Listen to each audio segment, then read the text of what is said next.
Hello, welcome to another edition of the Madison View. My name is Ralph Scott. I'm a little under the weather, but what's been the holiday, I really did not want to make a video, so just kind of bear with me a little bit. I'll probably cough every once in a while, but I'll drink something or something. The major reason why I wanted to do this video was because of, this political gamemanship, in my opinion, in the Republican Party is absolutely absurd. This Abbott in Texas, sending those migrants in sub-zero degree weather to the vice president's house, in my opinion, is probably the most inhumane thing I can think of doing.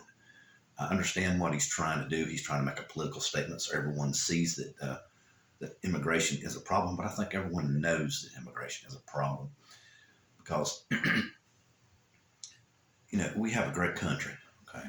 And it compares to no one else is compared to, half of these countries where they come from. I'm not saying other countries aren't as good or better than ours, but ours is pretty good.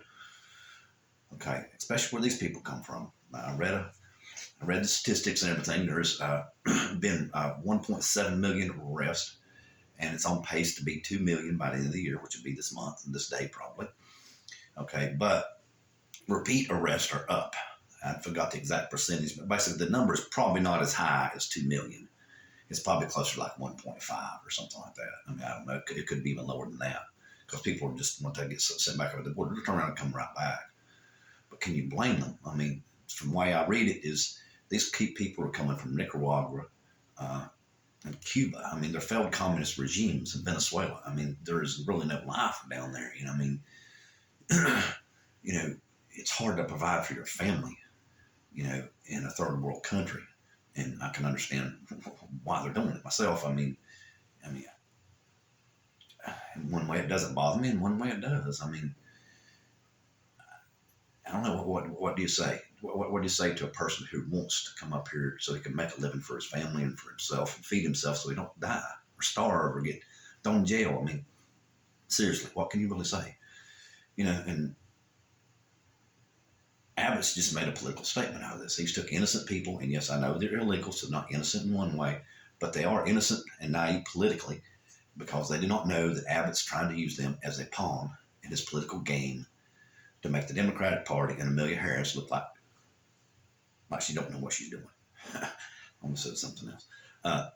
But I understand that Biden did put Amelia Harris in charge of the border. I don't understand all the policies and all this kind of stuff. But like Biden said, the problem is right now is Venezuela, Nicaragua, and Cuba are collapsing. Their economy is in dire straits. So, it's as much their economy is what's causing the problem as it is possible our policies. You know what I'm saying?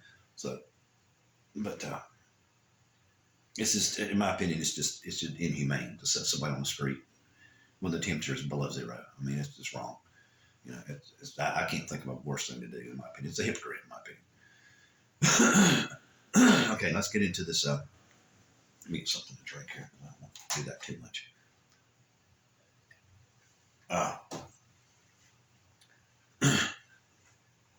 Let's get into the trip of Ukrainian president to the United States. Okay. Mr. Tucker Carlson, the Fox interviewer, the man of all men who know how men should act. He should probably write a book, and we should keep it under their pillow at night. Made a comment that Zelensky didn't wear a suit. Okay. Now here's the biggest irony in this whole entire situation. And Republicans all the way across the aisle said something about it. But, I could give you an example of a fact that I've read. Okay. Now Republicans claim to be Jeffersonian. Okay. Now my forefather, James Madison, was invited to the White House for an event. He thought it was formal. Him and Dolly, of course, dressed up in all formal attire. And they arrived, and Jefferson was in his nightgown and his slippers, and even his hat that he wore at night in bed. He was ready to go to sleep, basically, or he just didn't care. But that's the Jeffersonian principle. The Jeffersonian principle is, this country is accessible. The power of this country is accessible by the common man. You can be, the son of a seamstress, the son of a garbage collector, the daughter, whichever one said, the daughter or the son and you can rise in the ranks of power in this country. And that's what the whole entire Constitution and the whole entire liberal idea, of course, that the Republicans just thinks is just one of the worst words in the world, that was accomplished by the Constitution and the United States getting its independence. It was a very liberal thing for the common man to be able to have power in this country and determine his own destiny. And of course, the major one part of that was vote. That was the major part of it. But you could still run for office and all that kind of stuff. Okay, now let me go back to this Zelensky, just a little bit more detail of Zelensky because it kind of got off tangent there for a little bit. But here this man is fighting for his life and for his country. He's embracing Jeffersonian principles, standing in front of the Congress of the United States. Which chamber, I don't know, but everybody was in the same chamber with the Senate or House of Representatives. I'm not sure. But it took a lot of courage for this man. He's standing up to a country that's probably about 3 times to 5 times the size. I've never really multiplied it out, so I couldn't tell you for sure. They were the underdogs. Everyone thought, they wrote Ukraine off. I don't think there was too many TV pundits and political pundits that didn't write Ukraine off within 3 months. They thought the war would be over with and Russia would have Ukraine. But all funny. Vladimir Putin's on the verge of losing Crimea. And I think he's going to be really disappointed about that because I'll tell you right here now, this Vladimir Zelensky is a very admirable man. He's very intelligent. I just know that if I was up there, this man would be on my hot list to call in times of trouble because this man has a fantastic military mind. There's someone under him. He can guide and make the decisions correctly from some under him, or he's making them. It's extremely good strategies they're using. Like I said, they're taking an army 10 times, 4 times away from the other sides and just annihilating them, making them look pretty bad. Okay, now let's get back to ourselves and all this kind of stuff. Oh, yeah, a little bit more on that. And also on Fox News, the Russian media released a statement about Babbitt, whatever her name is, Taylor Green, of course, and Getz. They did not stand up when Zelensky entered the room. And so the Russian media said they congratulated him for that and all this kind of stuff. It's like, okay, first of all, Fox News and quite a few Republicans, Donald Trump, declared Putin a savvy dictator. Now, first of all, this is the United States of America. We're supposed to stand against oppression. Okay? So calling someone a savvy dictator, in my opinion, is a blasphemy. It shouldn't even come out of a president's mouth. You could say he's a smart man that I'm going to have to deal with, something like that. He's not no pushover, something like that, but say he's a savvy dictator. Come on now. We're supposed to stand up against oppression. That's right in our Constitution. It's what we should do as Americans. It's in my opinion, our God-given gift and responsibility. But anyway, I'll stop on that. I'm going to get into the stuff. LBGTQ, I can't say that stuff. It's so many letters. LBGTQ, whatever it is, the trans stuff. Okay. The drag shows where this one outfit is going around knocking out power stations because there's trans shows in town. But here's the thing about the whole entire thing. If you listen to both sides, okay, the people's knocking out the power stations, the extremists, say they don't want children to be in those shows. Well, if you listen to the drag queens and the trans people, they don't want children in the show either. They don't want no one under 16 years old in that show. So I don't understand why they're going around trying to blow up these people and hurt these people, because if you bring a 16-year-old child into the show, okay, if it's rated R, which is probably what it should be, they would have to be accompanied by an adult, which would be either their parent or someone that they know or that their parents know. Somewhere along the line. Family structures are different, but all not the same. But you know what I'm saying? It would be through the authorization or the courtesy or the supervision of a parent. So, I don't understand this whole entire thing. I really don't.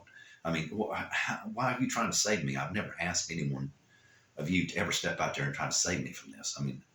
It's just like, like I told you in a previous video, there is over 1,000 children born every year that are a male and a female. It's called sexual dysmorphia or something like that. And both organs work. So what are you saving me from? I don't understand this. It's not evil. It's a birth defect. It's in her genes and her DNA. You're not saving me from nothing. But let's see. Now also goes into the people wanting to ban books. I mean, come on, y'all. I mean, come on. That's a pure Nazi tactic. Knowledge is the greatest gift we can give each other and have. We need people to read and study and challenge known ideas and all that stuff in order for us to advance as a society. We don't need to be banning books just because one person doesn't agree with it. I can understand if you don't want your children to go into the library and check out that book. I can understand that. But if it's a public library, then hey, it's just like the TV. There's an on and off switch. You can keep your kid out of that library and you can send them to your church library where all your morals are taken care of, which is what the First Amendment is supposed to take care of. But you people have blended it all together with states, all kinds of state things. I mean, I won't go into it right now, but you've crossed the barrier, in my opinion, big time. Just don't send your kid to the public library. It's an off switch on the TV. The entrance to that door, you do not have to go inside. You don't have to allow your child to go inside. I don't understand the whole entire dilemma of this whole entire situation. Okay. Now, I read a little bit more into the Federalist Papers, and I'm all the way through 22, and basically it's Madison and Jefferson still. Madison and Hamilton. Mainly Hamilton after 15. Madison helped him a couple of times. But they're just still talking about the fallacies of the American Confederacy and, of course, of other different civilizations. And he gave an example of one of the things, an example of one of the things that was bad about a confederation. It took 9 states to pass something. Okay, basically, the 9 least populated states in the United States could pass something, and the majority of people would have to live by it. In other words, the majority would not be ruling. It would be defeating the democratic principle. So that was one of the biggest fallacies that everybody was against. Is just the Confederacy itself defeats democracy. And that's all I like to say tonight. Good night. Huh.